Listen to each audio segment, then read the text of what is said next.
start.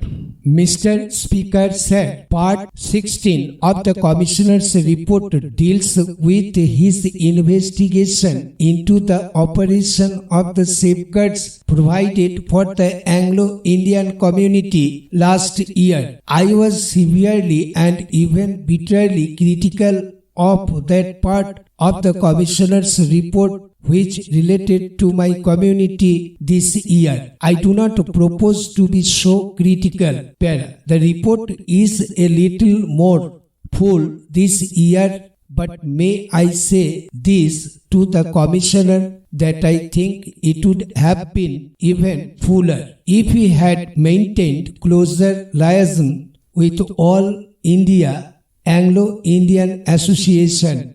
This body is the only organization representative of my community throughout the country, and if he maintains that liaison with this association, he will be able to secure data and information which he cannot possibly get from any information which he cannot possibly get from any other source. May I say this, that I had an opportunity recently of having a discussion with the Commissioner, and as a result of that discussion, I am glad to say some of my doubts have been allayed.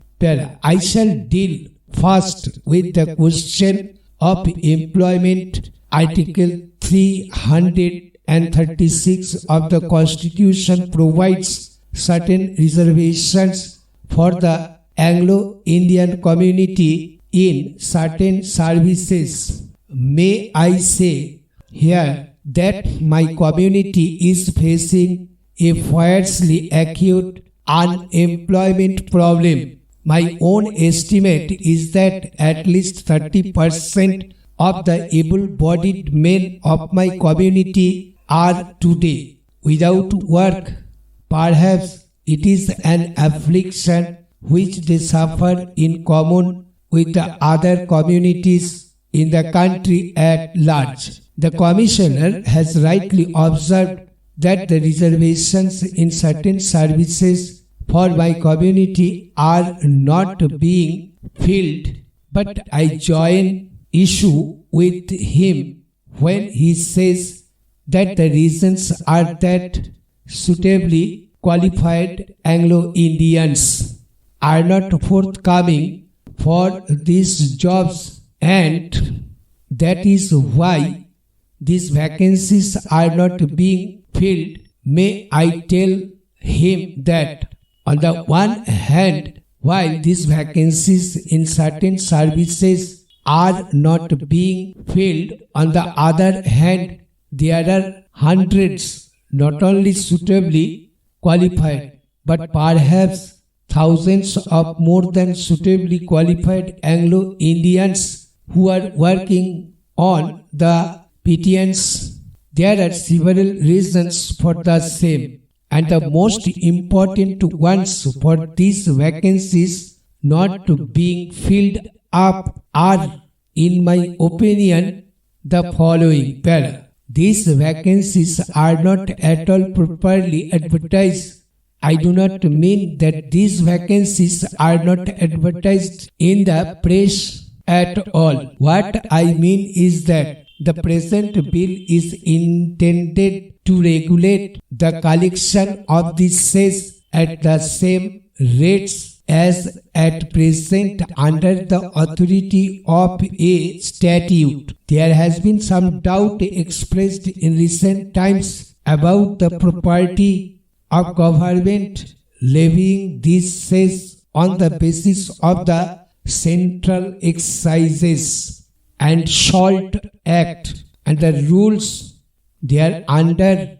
An opinion has been given that it would be better to put the levy on a statutory basis.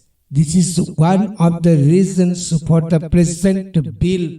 The second, and what I consider the more important object, is to lay down in the Act itself the purposes for which the sums so collected should be utilized. The House is well aware that we have similar cesses on the production of some other commodities which are collected, and after meeting the administrative expenses, the proceeds expended on the promotion of those particular industries. I may mention, for example, the cess on tea, coffee, rubber for the development of these respective industries and the marketing of such products. We have also the example of the cess on coal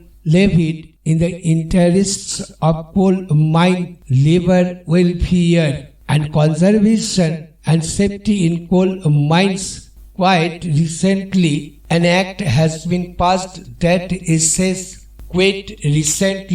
an act has been passed that says shall be levied on mill cloth with the object of assisting and encouraging khadi and other cottage industries. The present measure, as I have explained, is a simple one. The cess is to be levied and spent for the regulation and development of the salt industry in a scientific and planner manner. I would like to refer at this stage to the Salt Advisory Committee, which is consulted by the Government of India on problems relating to the salt industry. The committee also includes representatives of central government and the government of the various states which are the principal producers of salt,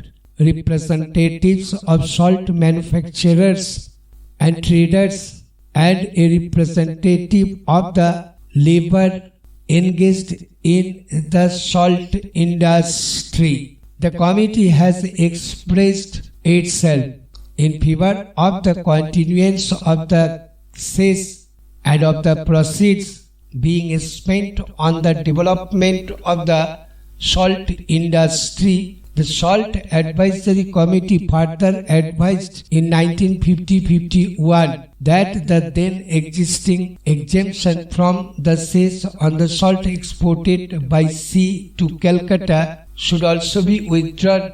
After their advice was acted upon by the government with effect from February 1952, all salt produced by the licensed manufacturers of salt in India has been subjected to the levy of the cess. The recommendations made by the Planning Commission are of interest in this connection. Stop. Thank you. Jai Hind, Jai Mera Bharat.